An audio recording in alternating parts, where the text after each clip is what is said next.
আসসালামু আলাইকুম প্রিয় ভাই বোনেরা, আপনারা সবাই কেমন আছেন? আশা করি সবাই ভালো আছেন।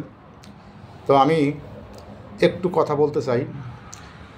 এই যে মানে জুলাই 24শে জুলাই যে গণ অভ্যুত্থান হলো, বাংলাদেশের গণ অভ্যুত্থানের পরে ভারতের একটি চ্যানেল রিপাবলিক,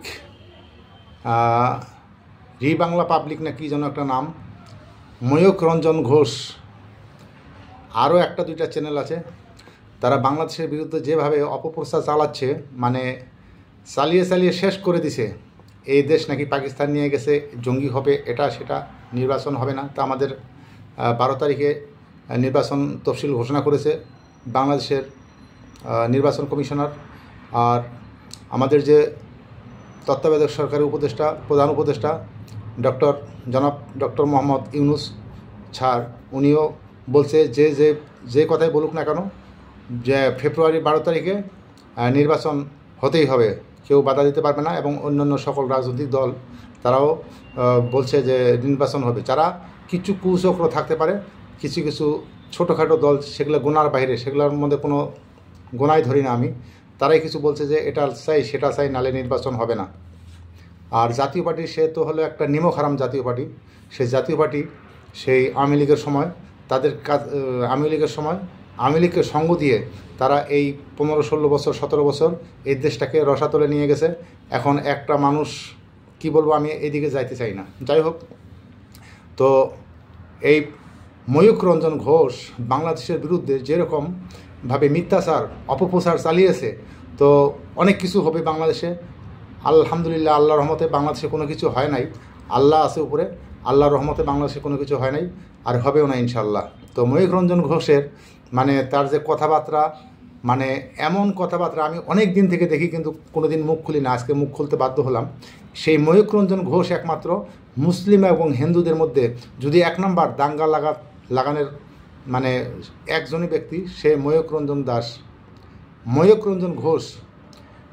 এই মূর্খের বাচ্চা মূর্খ মনে হয় আগে কোনো মলম বা শ্রীপুরের ট্যাবলেট বা কিরমির ট্যাবলেট ব্যস্ত মনে হয়। সে কীভাবে যেন চ্যানেলে চান্স পেয়ে মানে সে এমনভাবে সব কিছু মিথ্যা উত্থাপন করে, আর মানুষও সেটা, অনেক বোকা মানুষ যারা আছে তারা বিশ্বাস করে নেয়। তো বাংলাদেশে এখন পর্যন্ত কোনো কিছু হয় নাই, আল্লাহর রহমতে হবেও না ইনশাল্লাহ। আগামী ফেব্রুয়ারি 12 তারিখে বাংলাদেশের নির্বাচন হবে গণতান্ত্রিক উপায়ে, জনগণের ভোটের মাধ্যমে নির্বাচিত একটি গণতান্ত্রিক সরকার আসবে। তো এখন সেটা বাদই দিলাম। বাংলাদেশে হিন্দু এবং মুসলিমদের মানে দাঙ্গা লাগানোর একমাত্র শয়তান, একমাত্র কুলাঙ্গার হলো ভারতের যে রিপাবলিক বাংলার সাংবাদিক আছে ময়ূক রঞ্জন ঘোষ, সে হলো এক নম্বর। আর বাংলাদেশের কথা এখন বাদ দিয়ে বলবো ইন্ডিয়া। আপনারা জানেন যে বাবরি মসজিদ ভেঙেছিল, 500 বছর আগের বাবরি মসজিদ ছিল। সেই 500 বছর আগে নাকি সেখানে রাম মন্দির জন্ম নিয়েছিল। আরে ভাই, রাম মন্দির 500 বছর আগে জন্ম নিয়েছিল, তো আপনাদের ধর্মটারই সমস্যা। আপনারা যাকে পূজা করেন, রামের পূজা করেন, সেই রামের যদি 500 বছর আগে হয়ে থাকে, এই দুনিয়া কত হাজার হাজার বছর আগে জন্ম নিয়েছে। আমার ধর্মটা সেই আদি যুগের থেকেই আসছে, তা আপনাদের ধর্মটাই তো হলো নতুন ধর্ম। আচ্ছা, সেই ধর্মকথাই বাদ দিলাম, ধর্মটাও বাদ দিলাম। সেখানে তারা স্বপ্নে দেখেছেন না কি করেছেন যে রাম মন্দিরের নিচে, সেই রামের বাবরি মসজিদের নিচে রাম মন্দির জন্ম নিয়েছিল, এই জন্য তারা বাবরি মসজিদকে ধ্বংস করে দিয়েছে, যেখানে হাজার হাজার লক্ষ লক্ষ কোটি কোটি মুসলমানের হৃদয়ের স্পন্দন ছিল। তো যাই হোক, সেখানে হলো বেশিরভাগ 70-75% তারা হিন্দু সম্প্রদায়ের লোক, আর 30-35% হলো মুসলমান ভারতে। তো এই জন্য মুসলমানরা কোনো প্রতিবাদ করে কোনো লাভ হয় নাই, কারণ যেখানে হিন্দুত্ববাদী দেশ সেখানে তো কোনো কাজ হয় না। তাদের কোর্ট কাছারি, বিচার, সালিশ, অফিস আদালত সব কিছু হিন্দুদের আয়ত্তে আছে। তো বাংলাদেশের পক্ষে আসলে যায় নাই। তারপরেও কোর্টে বলছিল যে তাদেরকে 5 একর জমি দিতে হবে, 5 একর না কত একর আমি সঠিক বলতে পারি না, শুনছিলাম যে 5 একর জমি দিতে হবে অন্য কোথাও রাম মন্দির করার জন্য। যাই হোক, এই যে তৃণমূলের যে কংগ্রেস আছে, মমতা ব্যানার্জির সাথে ছিল একজন বড় মাপের নেতা ভারতের, হুমায়ুন কবির। আপনারা ইতিমধ্যে সবাই জেনে গেছেন এবং সব মানুষ জানতে পেরেছে যে হুমায়ুন কবির একজন প্রভাবশালী বড় নেতা। তাকে দলের থেকে বাদ দেওয়া হয়েছে কী কারণে? সে 24 সালে না কি 23 সালে বলেছিল যে রাম মন্দির আমি বানাবো, এই বিভিন্ন কারণে আর কি, যাই হোক তাকে বাদ দিয়ে দিছে। বাদ দিয়ে দেওয়ার পরে এখন সেই হুমায়ুন কবির সাহেব তার যে ফেসবুক মিডিয়া আছে এবং মিডিয়া এবং ফেসবুকের মাধ্যমে সে লাইভ করছে যে আমি রাম মন্দির বানাবে। তো এই ঘোষণা দেওয়ার পরে দান বাক্স 10-12টা দান বাক্স দিচ্ছে।